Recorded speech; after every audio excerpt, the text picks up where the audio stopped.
Olá pessoal, eu sou a professora Beatriz, é um prazer estar aqui com vocês hoje para nós discutirmos um pouquinho mais sobre o planejamento e o trabalho pedagógico. Eu quero começar disponibilizando para vocês o meu e-mail, que é beatrizberaldo@uol.com.br.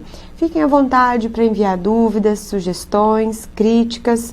Eu sempre que posso respondo. Tenham um pouquinho de paciência se eu demorar, mas normalmente eu respondo sim, tá, pessoal?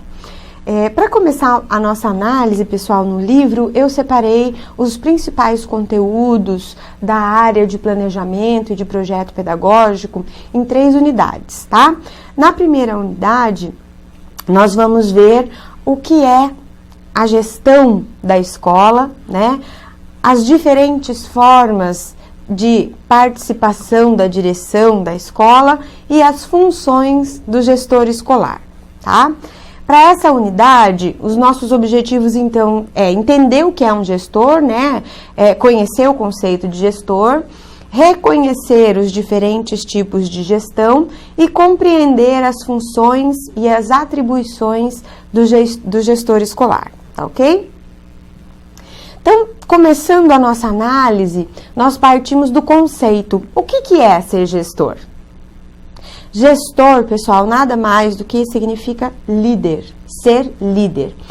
E, no entanto, cada pessoa em posição de liderança traz consigo uma imagem consciente ou não do que é ser o gestor. O que isso quer dizer? Que às vezes, com os nossos líderes, nós construímos uma imagem de liderança, tá? E, na verdade, nós precisamos entender que não existe um esquema pronto de gestão perfeita, né? Aliás, a liderança não é uma coisa que a gente ensina, é uma coisa que nós desenvolvemos, é algo desenvolvido em pessoas com determinadas potencialidades. Então, realmente, o que eu estou dizendo é que a liderança não cabe para todos, tá? Por uma questão realmente de perfil. E também porque é preciso ter características pessoais, profissionais, bastante específicas para dar conta da atividade de gerir uma empresa, uma escola, enfim, né? Eu trago para vocês, nessa primeira unidade, algumas características reconhecidas para a gestão escolar, especificamente, tá? Uma delas é que o líder, quando ele tiver a conversa com a sua equipe ou com alguém específico da equipe, que ele comece sempre pelo coração. O que isso quer dizer? Que muitas vezes o líder, ele recebe pessoas nervosas, desgastadas já com algum problema que eles estejam enfrentando, né? Principalmente na escola. Os professores já estão desgastados com algum aluno indisciplinado, né? E eles chegam precisando falar, né? E muitos gestores imaginam que, ao invés de deixar a pessoa falar, ele precisa oferecer soluções. E nem sempre esse é o papel do líder. Às vezes o líder precisa ouvir. Então, começar pelo coração da pessoa significa ouvir o seu sentimento, né? Deixar que a pessoa fale. Depois, se ela precisa de uma solução ou não, isso é algo que nós vamos ver no segundo capítulo, que deve ser construído em equipe, em conjunto. Porque o líder não deve ser aquele que sabe tudo. Ou que, por exemplo, que fala em nome dos outros participantes da equipe. O fato da gente conviver muito tempo com as pessoas no ambiente de trabalho nos dá a sensação de que a gente conhece profundamente o colega. E a gente pode até falar no nome dele, pode opinar por ele. Esse comportamento de um líder é inaceitável, porque ele afasta a equipe e, mais ainda, ele cala a sua equipe, ele não permite que ela tenha voz ativa, pense por si mesma, seja crítica. E tudo que um bom líder precisa é de uma equipe emancipada, para que, enquanto a equipe realize determinadas tarefas, ele possa realizar outras, tá? Outra coisa que nós devemos cuidar num cargo de liderança é com o uso do imperativo, Tá? É muito comum, principalmente no ambiente escolar, nós utilizarmos desse modo imperativo, que é a linguagem das ordens, né? Elas são muito práticas quando a gente quer bancar o chefe, tá? Mas deve ser o último recurso para um líder. E existem muitas diferenças entre chefe e líder, tá? Principalmente porque essa linguagem de imperativo, de ordens, perdão, gente, é imperativo, tá? Ela faz com que as pessoas parem de pensar por si mesmas e passem só a executar a vontade do outro. Então, tira a autonomia da equipe de trabalho, né? Dentro de uma escola, isso é desaconselhável, tá? O comportamento do líder também precisa ser observado. Um líder precisa observar também as características e as habilidades da sua equipe, dos seus integrantes. Por quê? Conhecendo as características dos seus integrantes, ele também conhece as potencialidades e os pontos fracos. E assim ele consegue alocar cada pessoa na missão ou na atividade que lhe deixa mais confortável, que existe maior possibilidade, inclusive, de acerto, ok? Outra coisa que nós precisamos cuidar como gestores escolares é com o sabe tudo, tá? Por quê? Quase todos os gestores escolares já foram professores e nós temos um vício terrível de trazer a ideia de que nós temos que ter as respostas na ponta da língua. Os nossos alunos nos fazem uma pergunta, nós não podemos deixar o aluno sem resposta? Isso dá a impressão de que a gente sabe tudo e sempre, né? A gente precisa compreender que os alunos esperam as respostas dos professores. Uma equipe de trabalho, não. Uma equipe de trabalho precisa encontrar a resposta junto e não com alguém ditando o que é certo e o que é errado, ok? Outra característica que a gente aprende, então, aqui a observar e evitar, né, num bom gestor, é ser o controlador. Um bom gestor precisa ter conhecimento das principais ações da equipe, ou seja, saber em que a sua equipe se ocupa e trabalha agora. Mas para isso, ele não precisa nem vigiar, nem se meter no trabalho dos outros. Cada pessoa tem o seu estilo para desempenhar uma tarefa. Havendo confiança nessa equipe, as pessoas têm liberdade para executar a tarefa a seu modo e, com isso, o gestor pode se preocupar com o resultado. Ele foi positivo? Ótimo! Então, a maneira como alcançamos o resultado positivo, ela não é tão importante quanto o resultado, ok? Outra coisa que nós precisamos ter claro para entender também o conceito de gestão e de liderança é saber que não existe liderança sem metas, sem diretrizes. Então, se você e a sua equipe não sabem para onde vocês estão indo, haverá discussões a cada esquina sobre o rumo a se tomar. E com isso, uma atividade que poderia ser executada num tempo menor acaba se tornando uma coisa que a cada minuto precisa ser reanalisada, reordenada e encaminhada novamente, né? Então, liderar sem ter uma direção definida, ou seja, sem ter metas, não leva a parte alguma. E não é só o líder que tem que conhecer essas metas, a equipe que trabalha por elas, obviamente, também precisa, tá?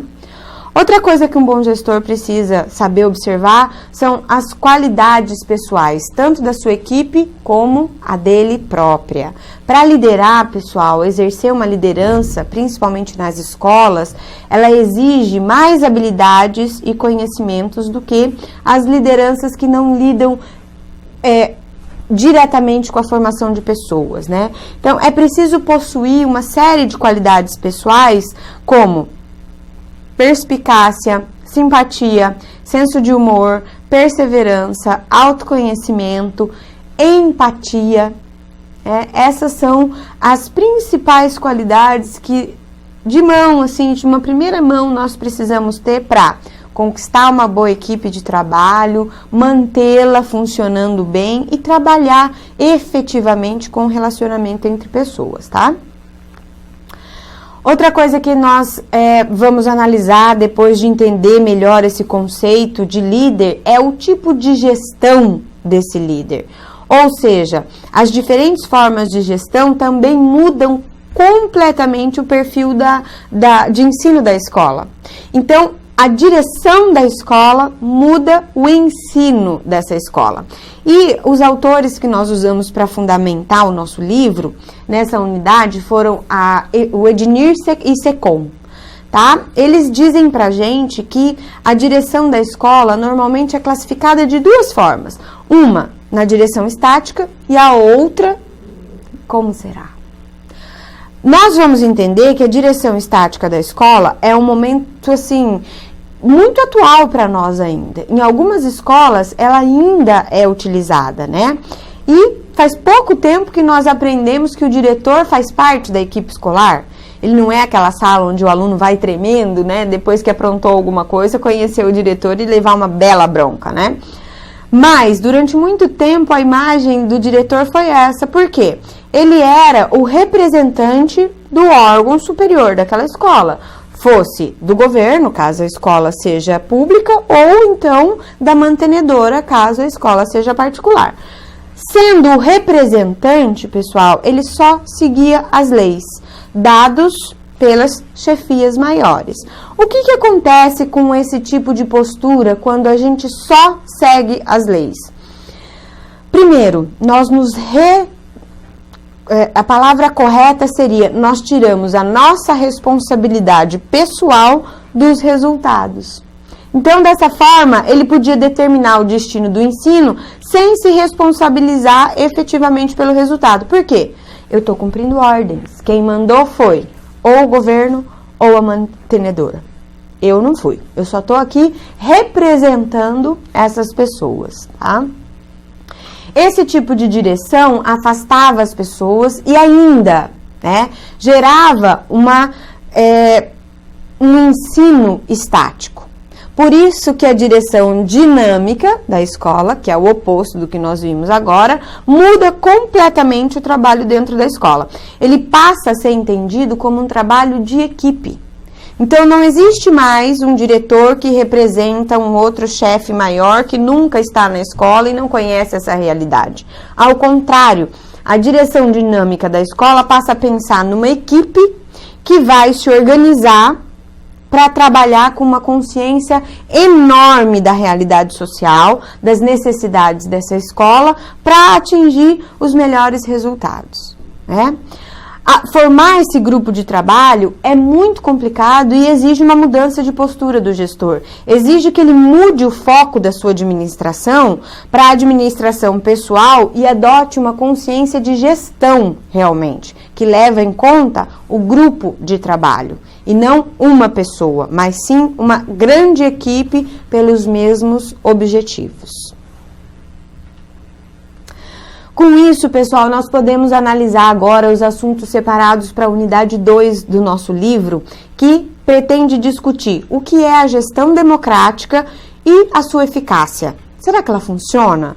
Nós até podemos ter ouvido falar em algum momento na gestão democrática, mas pedagogicamente, socialmente, ela é importante? Ela serve realmente? Então, nós vamos ver isso e atingir alguns outros objetivos que eu separei para vocês nessa unidade.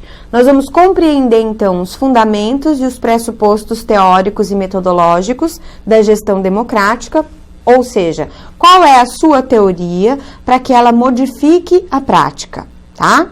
Reconhecer, então, a importância de interagir com a equipe de agentes escolares, e nesse sentido todos os funcionários de uma escola fazem parte da construção da gestão democrática e possibilitar, então, uma reflexão crítica a respeito da eficácia desse tipo de gestão dentro das escolas, tá?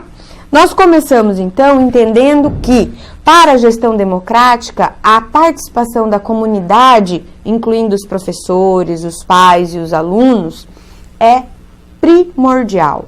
Nesse sentido, nós podemos ver que a gestão democrática muda também o foco do gestor. O gestor continua sendo o diretor da escola, mas esse diretor não toma as decisões sozinhos. Ele precisa se orientar através da equipe para que a equipe encontre parte das soluções para os problemas, né? Porque o principal objetivo da gestão democrática na escola é a melhoria do ensino. Então, o ensino não é uma atividade solitária entre professor e aluno. Ela envolve, sim, todos os grupos que trabalham na escola, desde os funcionários da limpeza até os alunos, os pais desses alunos e a comunidade onde essa escola está inserida. O bairro, o comércio próximo, as casas, os moradores, mesmo que não tenham filhos matriculados na escola, determinam a realidade dessa escola. Então, o grupo e a própria gestão democrática precisa apontar as necessidades, conhecer essa realidade. E humanamente impossível que só uma pessoa, ou seja, o diretor, exerça esse papel. Tá? Por isso que para a gestão democrática, a educação pode ser transformada a partir da distribuição de responsabilidades, né? Com isso, nós vamos intensificar as ações da escola e legitimar o sistema escolar, porque o sistema escolar não é feito só de professor ou só de aluno, ao contrário, né? Então, para esclarecer o funcionamento desse processo, a gente precisa conhecer o conceito de gestão democrática, né? E a gestão democrática ou participativa, ela é entendida normalmente como uma forma de envolver funcionários de uma organização nos processos de tomada de decisões, ou seja, todos são responsáveis pelos resultados, já que participamos de alguma forma do processo de tomada de decisão.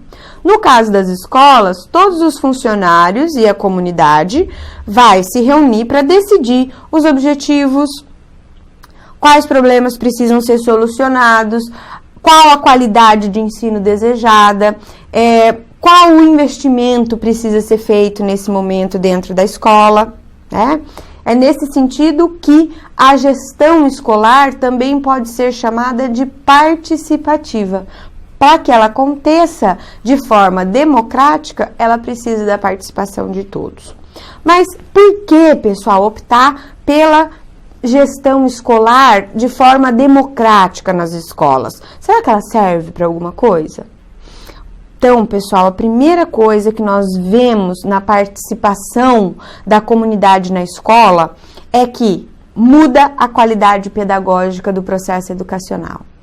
Quando os pais participam, quando os moradores, o bairro entra na escola e traz as suas necessidades, o ensino se torna mais real.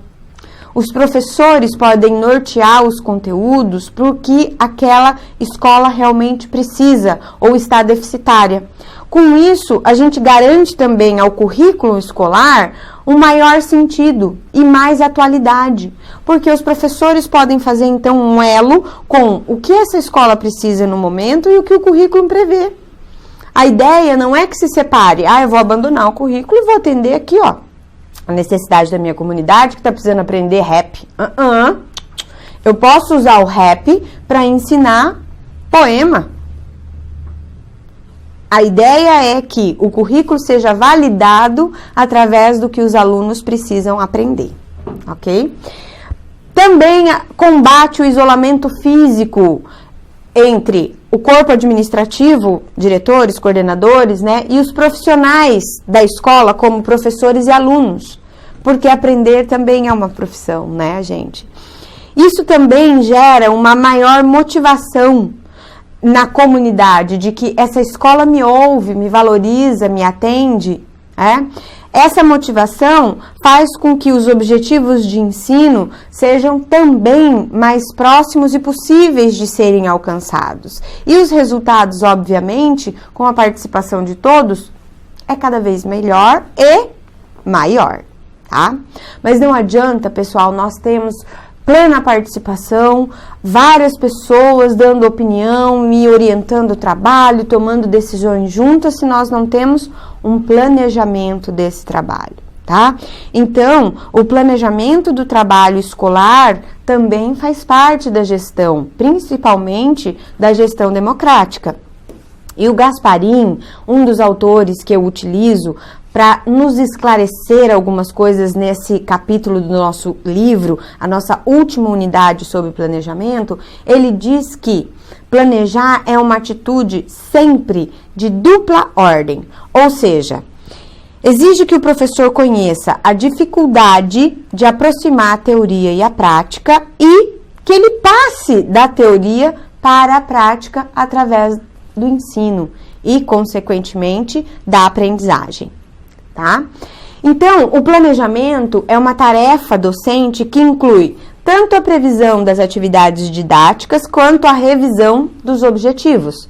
E, nesse caso, esse planejamento precisa estar de comum acordo com toda a equipe. É algo muito maior do que planejar uma aula. É o planejamento de um projeto pedagógico de uma escola, que vai mostrar que nós temos um projeto ou um plano capaz de programar as ações dessa escola, mas também é um plano que nos permite pesquisar, refletir, avaliar. Ele não é estático ou engessado. Ele nos mostra os problemas e, com isso, nós podemos elencar novos objetivos, mudar a postura, tomar outras decisões e chegar ao rumo desejado. Então, o planejamento, a participação são fundamentais para que ocorra a efetivação da gestão democrática. Libânio diz pra gente também que o ato de planejar dentro da gestão é importantíssimo. Por quê? O projeto pedagógico de uma escola precisa deixar explícito os seus princípios, ou seja, as suas diretrizes, a sua forma de trabalhar. E todos os funcionários de uma escola precisam conhecer esses princípios. Não só os professores que estão em sala, mas todas as pessoas que lidam direta ou indiretamente com o ensino. Então, é preciso existir uma articulação entre as tarefas da escola, as exigências da sociedade e a realidade da comunidade. Quando existe essa articulação entre todos esses campos, é que nós temos, então, a participação democrática na escola. Para expressar, então, os vínculos da escola e a comunidade, é necessário que pais, alunos, professores e funcionários conheçam o posicionamento político-filosófico dessa escola. Conhecendo esse posicionamento, através do projeto político-pedagógico, nós vamos então poder ter ações efetivas em que o professor realiza na sala de aula o seu ensino, direcionado através dessa filosofia, os pais orientam as atividades de seus filhos através deste grande projeto e os funcionários, por sua vez, prestam auxílio aos professores para que eles possam atingir esses objetivos de ensino de forma organizada. Este projeto, então, facilita a vida do gestor. Tendo a participação de todos na construção do projeto pedagógico, nós também temos o conhecimento de todos e das decisões tomadas nesse projeto. Assim, a equipe pode trabalhar unida, sabendo e conhecendo sempre o objetivo da escola, ok? Mas para prever esses objetivos, conteúdos e métodos, que entram lá no nosso projeto pedagógico, é preciso ter uma série de considerações. A realidade social, o nível e o preparo das condições socioculturais da clientela escolar e da comunidade e principalmente dos alunos, tá? Quando nós, então, conseguimos colocar essas informações dentro de um projeto pedagógico, nós temos uma ideia da escola, ou seja, nós conseguimos entender o que essa escola precisa. Se é de um conteúdo, se é de um comportamento, se é de um investimento, tá? O plano vai, então, mostrar para nós que nós temos metas. E dentro dessa meta é possível que eu organize os meus objetivos, o meu estudo, a minha atividade para alcançar. Nesse sentido, o projeto político-pedagógico da escola é uma organização geral para todos, e não só para professor, não só para funcionário, não só para direção, Ele não é diferente, na verdade, de nenhum projeto. Ele é um projeto, mas que deve ser inspirado na transformação social. Por quê? Ele precisa primar pela transmissão de conteúdos e de valores, conceitos que vão realmente ser desenvolvidos nessa escola, tá? E não só comentados, ditos ou elencados, né? Para que essa tarefa seja cumprida com êxito, então, nós temos uma didática de projetos que aparece na didática histórico-crítica. Ela leva em conta 5 passos que eu apresento para vocês no livro de maneira bem clara, onde mostra que o conteúdo do projeto precisa ser dividido, discutido com todos. É preciso problematizar este conteúdo, que é trazer para a realidade da escola, a cultura dessa escola e as necessidades de melhoria. Depois nós temos a instrumentalização, que é quando o projeto trabalha a dificuldade da escola em si, assume os seus pontos fracos para poder ser atendido pelo grande grupo através do trabalho, né? É também um momento de avaliação. Se eu identifico o ponto fraco da minha escola, eu estou avaliando essa escola. E essa escola não requer ou não responsabiliza só o professor, só o aluno, só os pais, só a direção, só o coordenador. Ah, por quê? A avaliação também é planejada e também é um reflexo do trabalho da equipe. Ela precisa mostrar que o projeto tem ligação com o objetivo que a escola elencou.